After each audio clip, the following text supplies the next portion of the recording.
All right, here's the boot camp garden. As we're doing our morning walk around, we just want to see if there's any kind of damage in here of anything. So I'm looking intently, I'm watching, I'm seeing, and this has been a tough little garden. The awesome thing is the broccoli's blooming beautiful. We didn't eat it, we let it go to seed. The cabbages, we've been picking cabbages now and then. Here's one of the cabbage plants we picked, and it's just starting to grow new cabbages down on the inside.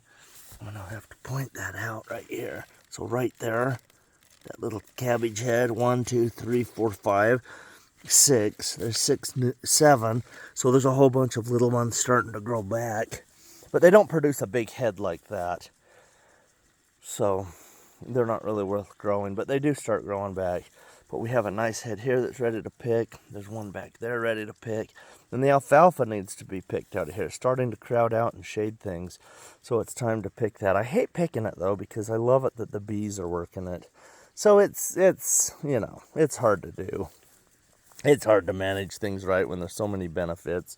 The lettuce is blooming. See those little puff balls on there? You got the yellow flowers, and then you got the little puff balls. And the puff balls is where the seeds are forming. Anyway, the boot camp garden's doing good. The dill is great right now. These are about ready to pick.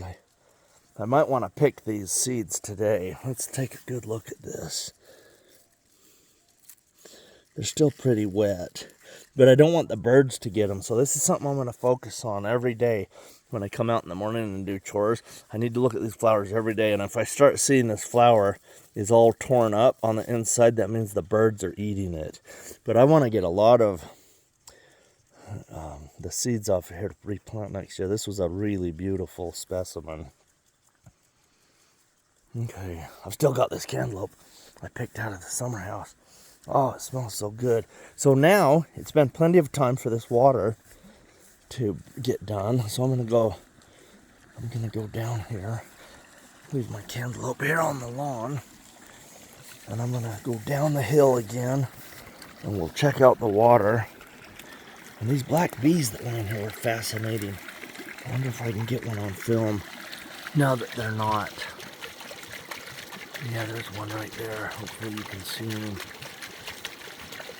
They're here, they're working this sweet clover, I think.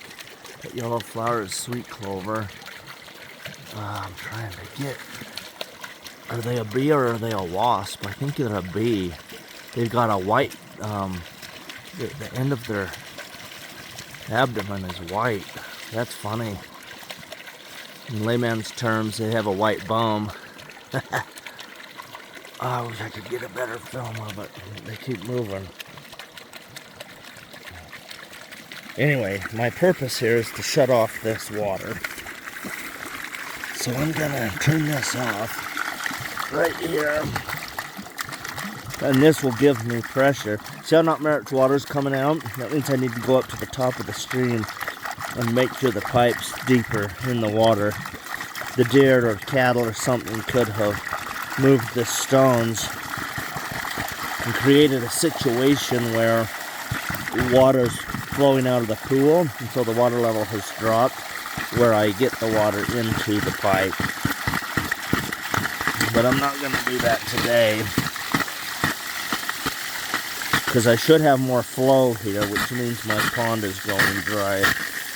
So as I start turning this off, the pressure starts building and it starts squirting out.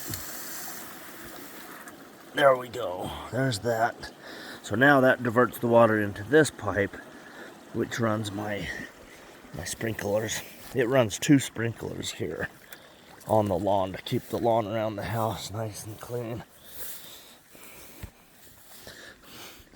Okay, hopefully that helps you to know how to save a sunflower seed from the birds.